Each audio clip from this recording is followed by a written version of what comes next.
Bonjour et bienvenue à Vie de foi. Aujourd'hui, on va parler de la consolation de l'Éternel.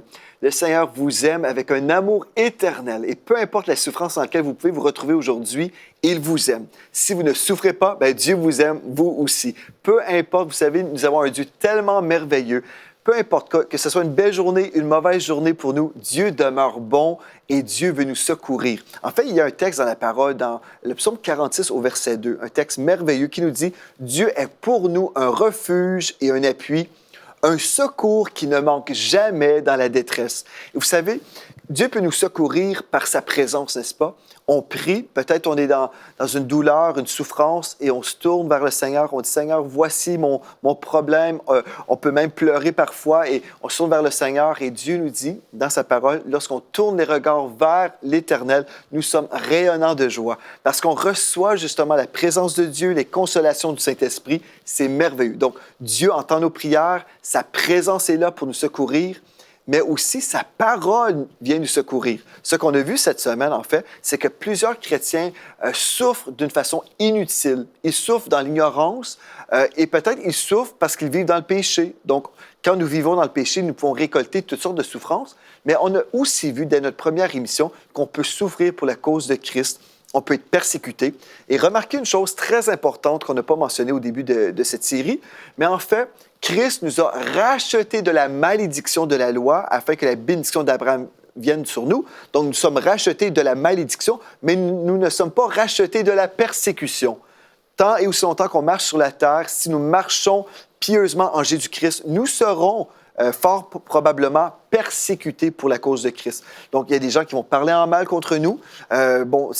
Dépendamment de notre pays, on peut vivre toutes sortes de persécutions. C'est certain, il y a des pays où ils sont plus hostiles envers les chrétiens et d'autres pays, comme au Canada, bien, ça se passe bien pour nous. On n'a pas cette crainte de la mort, par exemple, dans ce pays, sauf qu'on peut vivre d'autres sortes de persécutions par des lois qui sont antichrist, bref, des lois antichrétiennes. Donc, oui, on peut souffrir, mais le Seigneur est là pour nous secourir dans la souffrance. Gloire à Dieu. Et une des choses qu'on a vues cette semaine, c'est qu'on ne veut pas souffrir inutilement. On ne veut pas récolter de la souffrance parce qu'on vit dans le péché, par exemple le meurtre, le vol, et ensuite être accusé d'être un criminel. Ce n'est pas souffrir pour Christ. Ça, c'est souffrir parce que nous sommes en tout cas charnels, et nous sommes désobéissants à la volonté de Dieu. Donc, la consolation de l'Éternel vient certainement dans la prière, par la présence de Dieu, mais aussi par la parole qu'on reçoit. Cette semaine, vous avez entendu la parole de Dieu et on a démystifié plusieurs choses. Je sais qu'il y a des chrétiens qui lisent des textes de l'Ancien Testament, par exemple, des textes qui nous parlent que Dieu a frappé ou Dieu va frapper, et on prend ces textes-là et on pense que ces textes nous concernent et nous sommes vraiment mélangés, mais heureusement, la parole de Dieu, dans son contexte, nous amène vraiment une consolation, et je dis gloire à Dieu. Et vers la fin de cette émission, j'aimerais prier pour vous. Si vous souffrez dans votre corps, peut-être vous avez déjà fait un ménage au niveau des croyances erronées, mais peu importe, on veut relâcher notre foi aujourd'hui pour que vous puissiez vraiment recevoir la consolation de l'Éternel. Mais avant d'y arriver, j'aimerais qu'on adresse une chose très importante. On va parler de la loi des semences et des récoltes.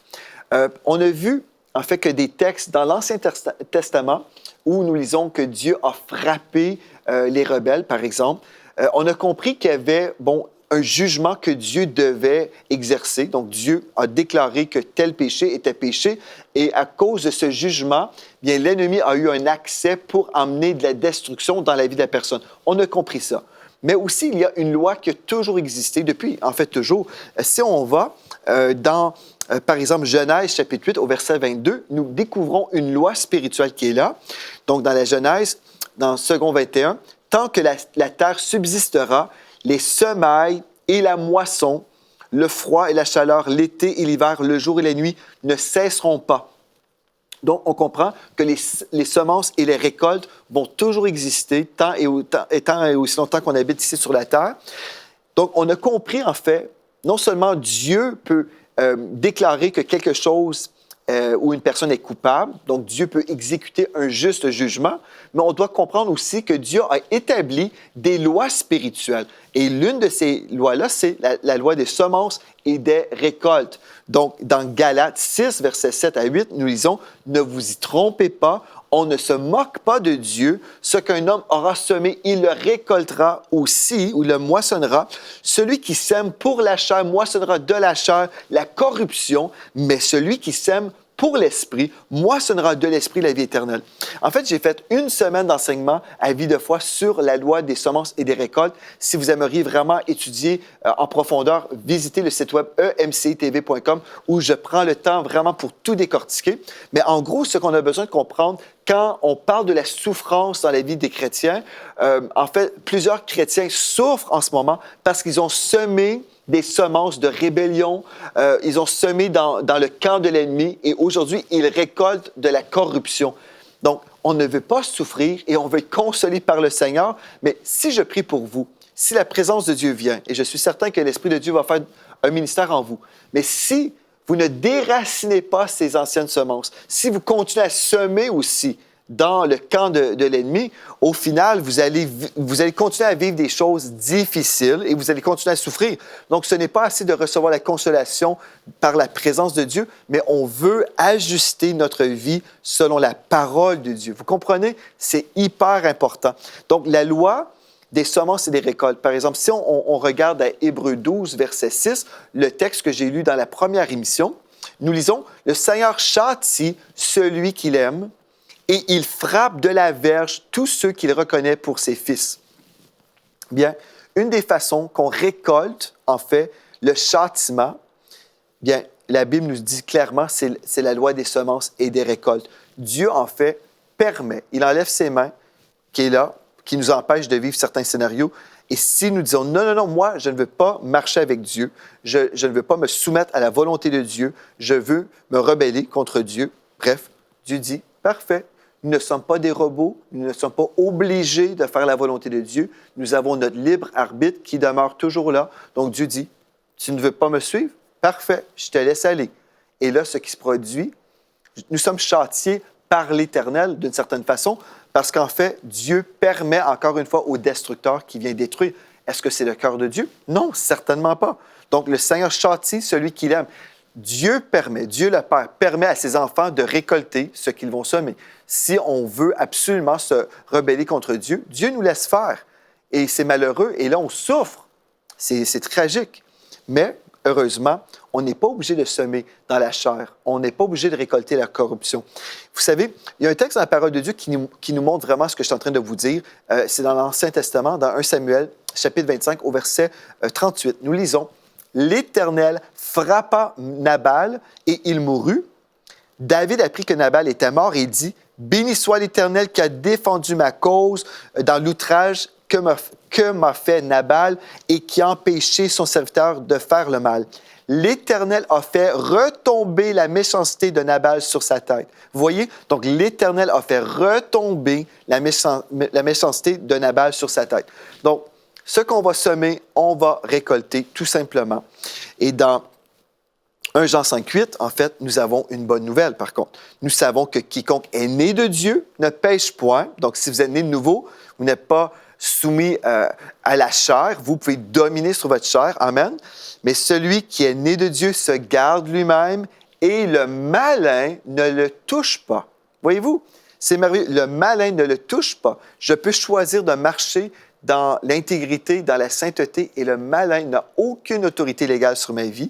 Si je suis en train de semer dans l'esprit, je vais récolter de l'esprit la vie éternelle. Alléluia! Si vous avez des questions, par exemple, concernant la Sainte Seine, je sais qu'il y a des gens qui m'ont écrit déjà, qui me posaient des questions concernant le châtiment de l'Éternel, parce qu'on en parle aujourd'hui. Bien, j'aimerais qu'on lise le texte ensemble. Venez avec moi dans 1 Corinthiens, chapitre 11, au verset 28. Donc, je vais commencer au verset 28. « Que chacun donc s'éprouve soi-même et qu'ainsi il mange du pain et boive de la coupe. Car celui qui mange et boit sans discerner le corps du Seigneur, » donc si on prend la coupe, on mange et on boit sans discerner le corps du Seigneur, mange et boit un jugement contre lui-même. Donc, si je ne discerne pas le corps du Seigneur, je vais en fait manger un jugement contre moi-même. Donc, dans le cadre de tout ce qu'on a vu cette semaine, le jugement, vous vous rappelez, Dieu est un juste juge. Maintenant, si on peut mettre à l'écran, mais c'est quoi ça, le discernement du corps du Seigneur? Si on peut mettre à l'écran, s'il vous plaît. En fait, le discernement du corps du Seigneur implique deux dimensions. Premièrement, le corps physique de Jésus qui a porté nos péchés. Donc, on parle littéralement du corps de Christ lorsqu'il marchait sur la terre, donc son corps physique qui a porté nos péchés. Et deuxièmement, quand on parle du corps du Seigneur, nous parlons du corps de Christ, c'est-à-dire l'Église. Okay? Donc, on doit discerner ces deux choses-là, ces deux dimensions-là, lorsque nous prenons la Sainte Seine. Nous devons croire, en fait, que Jésus a littéralement porté sur son corps notre dette de péché. Amen. Lui qui était parfait, qui n'avait jamais commis une seule faute, il a porté sur lui-même, en fait, notre faute. Gloire à Dieu, il a porté notre péché et nous, aujourd'hui, nous sommes la justice de Dieu grâce au Seigneur Jésus-Christ. Et au verset 30, nous poursuivons. C'est pour cela qu'il y a parmi vous beaucoup d'infirmes et de malades et qu'un grand nombre sont morts. Verset 31. Si nous nous jugeons nous-mêmes, nous ne serons pas jugés. Mais quand nous sommes jugés, nous sommes châtiés par le Seigneur. Donc là, on retrouve le verset. Comment? On peut être livré à Satan, n'est-ce pas? Comme dans 1 Corinthiens 5:5. Donc, comment nous sommes châtiés par le Seigneur? On est remis soit littéralement entre les mains du diable parce qu'on est justement cette personne rebelle comme ce jeune homme qu'on retrouve dans 1 Corinthiens 5:5 qui commettait l'inceste avec l'épouse de son père. Pourquoi? Pourquoi tout ça? Afin que nous ne soyons pas condamnés avec le monde. On lit ça, on se dit « Ah, mais c'est terrible! » Mais en fait, c'est un geste d'amour. Vous voyez, afin qu'on ne soit pas condamné avec le monde. Dieu préfère, en fait, qu'on vive, en fait, la récolte de notre désobéissance. Même si on meurt prématurément, c'est préférable que notre corps décède plutôt qu'on soit condamné avec le monde. Donc, en gros, ce que vous devez comprendre, c'est que Dieu n'a pas créé des robots. Nous sommes libres, nous pouvons désobéir si nous voulons. Est-ce que c'est la volonté de Dieu? Non, certainement pas. Dieu n'est jamais en faveur du péché et jamais en faveur de la rébellion. Mais si nous sommes absolument convaincus, on veut s'en aller dans cette direction-là, bien Dieu va nous laisser libres. Et là, on va récolter ce que nous récolterons. Mais gloire à Dieu, il y a une bonne nouvelle. On peut se repentir. Et là, je reprends 1 Corinthiens 11:31. Si nous nous jugions nous-mêmes, nous ne serons pas jugés. Alléluia! Gloire à Dieu. Donc, moi, c'est ça que je veux faire. Je veux me juger. Si je commets des péchés, j'aime mieux me repentir et dire, Seigneur, pardonne-moi, purifie-moi. Et là, le Seigneur est toujours fidèle et juste pour me pardonner. Et gloire à Dieu, je n'entre pas en jugement à ce moment-là. Alléluia. Donc, comment recevoir les consolations du Seigneur? Si je souffre aujourd'hui, si je discerne que ma souffrance est reliée au péché, je vais arrêter de pécher. Il y a quelque temps, il y avait une dame pour qui j'ai prié. Elle vient me voir en pleurant. Elle dit, pasteur, je souffre.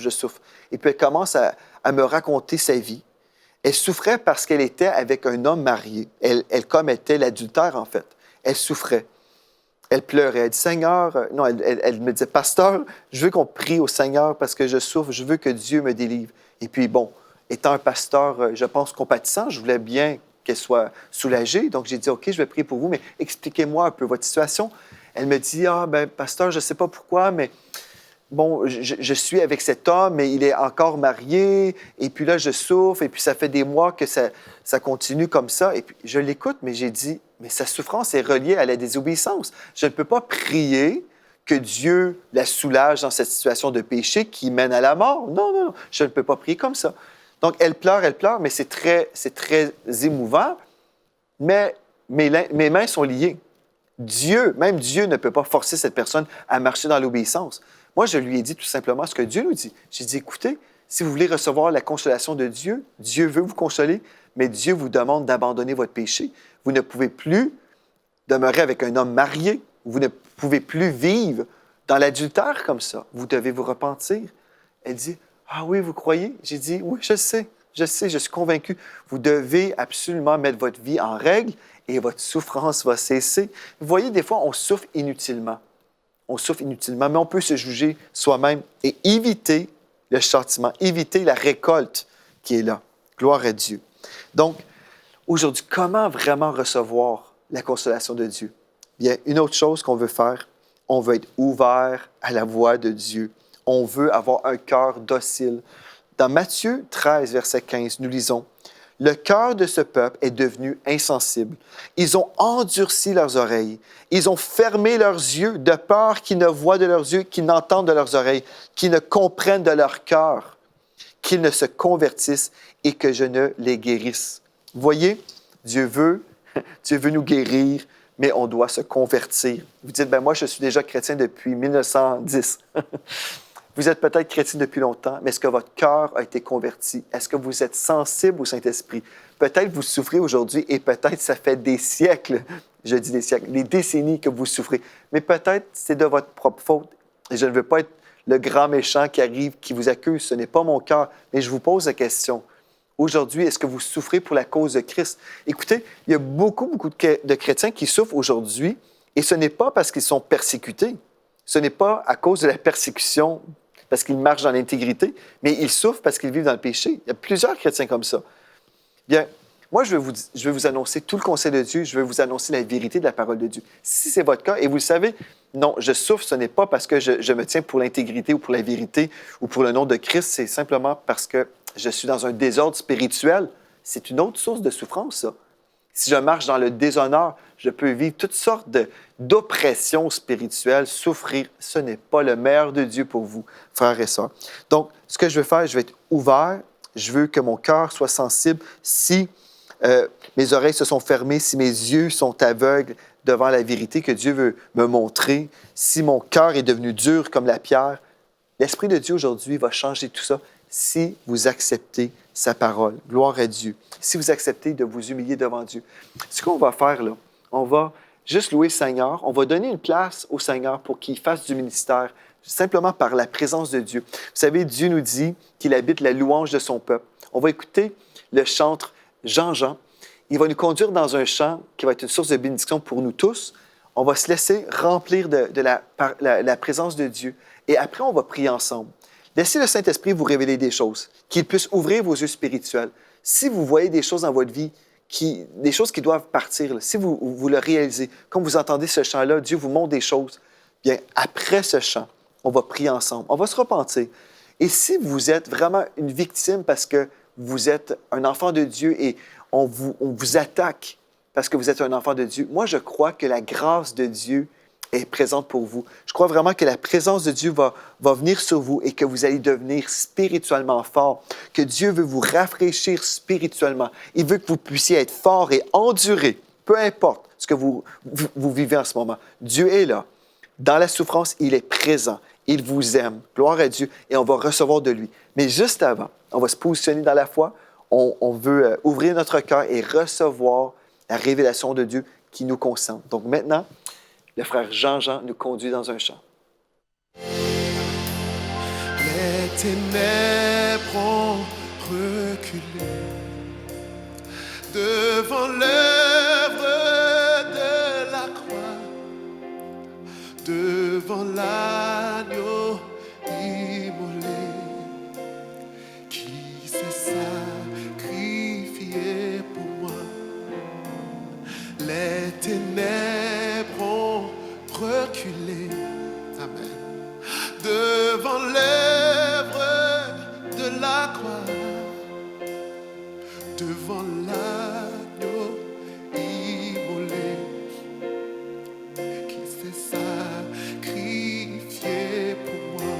Et nous prophétisons que le faible dise je suis fort, que le pauvre dise je suis riche, et l'aveugle dise je peux voir ce que Jésus a fait pour moi. Amen. J'ai dit que le faible dise je suis fort, que le pauvre dise je suis riche, et que l'aveugle dise je peux voir ce que Jésus a fait pour moi. C'est simple à dire. Hosanna, Hosanna à l'agneau immolé. Hosanna,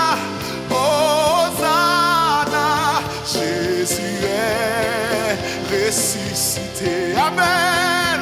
Hosanna, Hosanna à l'agneau. Alléluia, Alléluia. Hosanna, Hosanna. Jésus est ressuscité. Hosanna, Hosanna, Hosanna, Hosanna à l'agneau immolé. Hosanna, Alléluia. Jésus est ressuscité. Vous savez ce que on m'a fait comprendre à travers ce chant, c'est que les paroles disent que le faible dit je suis fort, que le pauvre dit je suis riche, que l'aveugle dit je peux voir ce que Jésus a fait pour moi. Et il m'a fait comprendre que Jésus était dans le tombeau, mort, mais il n'est pas resté dans cet état-là. Et je prophétise sur vos vies que vous n'allez pas rester dans l'état où vous êtes aujourd'hui, mais que le faible dit je suis fort, que le pauvre dit je suis riche, que l'aveugle dit je peux voir, car Jésus a fait quelque chose de merveilleux dans nos vies. Et ce soir, en ce moment, en cette minute, en cette seconde, on veut proclamer ce que Jésus a fait. Il a fait de grandes choses. Hosanna, Hosanna, Hosanna à l'agneau immolé. Hosanna, Hosanna, Jésus est ressuscité. Nous chantons Hosanna, Hosanna, Hosanna à l'agneau. Peu importe où vous êtes, chantez. Alléluia, Hosanna, Hosanna, Hosanna, Jésus est. Chantez Hosanna partout dans le monde. Hosanna, Hosanna à l'agneau. Alléluia. Hosanna, Hosanna, Jésus est. Chantons Hosanna, Hosanna, Hosanna à l'agneau immolé. Hosanna, Hosanna, Hosanna, Jésus est ressuscité. Hosanna, Hosanna, Hosanna à l'agneau immolé. Hosanna, Hosanna, Hosanna. Jésus est. Pauvre, lève-toi. Hosanna, Hosanna. Pauvre, tu es riche. Faible, tu es fort. Malade, tu es guéri. Amputé, tu peux marcher. Hosanna, Jésus. Je prophétise la vie. Je prophétise la vie. Je déclare la vie. Hosanna, Hosanna, la vie de Jésus. La vie sera en toi maintenant. À l'agneau. Hosanna, Hosanna,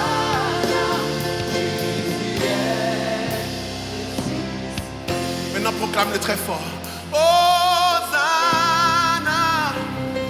Hosanna à l'agneau immolé. Hosanna, amen. Hosanna, Jésus est ressuscité. Amen. Nous déclarons Hosanna, Hosanna à l'agneau immolé. Hosanna, Hosanna, Jésus est ressuscité. Jésus est ressuscité. Jésus est ressuscité. Jésus est ressuscité. Amen. Jésus a ressuscité. Non seulement il est ressuscité, mais il est là où vous êtes. Jésus est présent pour vous restaurer. Il est présent pour vous consoler aujourd'hui.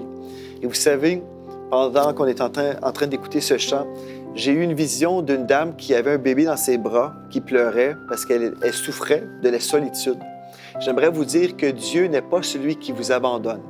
Dieu n'est pas la source de l'abandon.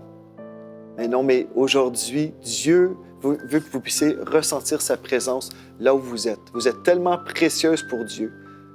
Dieu voit votre souffrance. Et vous savez, si vous pouvez juste comprendre que ce n'est pas son cœur que vous soyez dans la solitude, mais il est présent là avec vous. Il veut essuyer vos larmes aujourd'hui. Il veut vous restaurer et vous donner de l'espoir également. Alléluia. Père éternel, je veux prier pour toutes les personnes à la maison qui sont dans la souffrance. Certaines personnes ont réalisé qu'ils souffraient à cause des semences qu'ils ont semées dans la rébellion. Et Seigneur, aujourd'hui, en tant que représentant de tous les rebelles, je veux m'identifier à tous ceux qui réalisent en fait qu'ils ont semé dans le terrain de l'ennemi. Et je te demande pardon maintenant, Seigneur Dieu. Pardonne tous mes péchés. Pardonne tous nos péchés, Seigneur. Purifie-nous. Seigneur, aujourd'hui, nous déclarons que nous déracinons ces semences, ces mauvaises semences. Nous les déracinons dans le nom de Jésus-Christ. Et aujourd'hui, on choisit de semer dans le royaume de Dieu. Nous semons des paroles de foi. Nous déclarons, oui, que le faible dise « Je suis fort ». Bien, nous déclarons, Seigneur Dieu, nous sommes forts à cause de toi, Seigneur. Alléluia. Nous déclarons que le pauvre dise aujourd'hui qu'il est riche. Nous sommes riches en toi, Seigneur Jésus-Christ. Alléluia. Nous déclarons le Hosanna. Nous déclarons que Jésus sera élevé dans nos vies, que tous verront la gloire de Dieu, que tous verront en fait que Jésus est vivant dans notre vie. Alléluia. Seigneur Dieu, je veux prier pour tous ceux aujourd'hui qui sont attristés, qui ont vécu beaucoup de souffrances. Seigneur, tu as tout porté à la croix pour eux. Seigneur, tu as porté notre souffrance, tu as porté nos maladies. Et par l'autorité du nom de Jésus-Christ maintenant, je relâche l'onction de guérison, je relâche l'onction de Dieu, la vie de Dieu, de la tête aux pieds. Esprit de Dieu, tu travailles dans les nations en ce moment. Tu visites et tu restaures des vies. Et je déclare, Seigneur, ceux qui sont spirituellement aveugles, ceux qui étaient spirituellement aveugles, bien aujourd'hui, ils peuvent voir la splendeur de l'Évangile. Ils peuvent voir, Seigneur, ta gloire. Alléluia. Merci, Seigneur Dieu, parce que tu es présent et tu as consolé mes frères et mes sœurs aujourd'hui même. Dans le nom de Jésus, on a prié. Amen et amen. Gloire à Dieu. Dieu est tellement bon. Dieu n'est pas votre problème, mais il est votre solution. Jésus est votre solution. Gloire à Dieu. Merci d'avoir été là avec moi cette semaine. D'ici à la semaine prochaine, soyez richement bénis. Nous entrons dans une saison de récolte glorieuse où nous croyons tous ensemble pour 8000 partenaires à 35 € par mois ou plus. Et ensemble, nous verrons des beaux studios, des conférences EMCI partout à travers la francophonie et même EMCI Academy. Joignez-vous à nous dans notre foi et nous verrons ensemble la gloire de Dieu. Dès maintenant, donnons pour faire entrer EMCI dans une nouvelle saison. Pour faire votre don, rendez-vous sur emcitv.com/8000.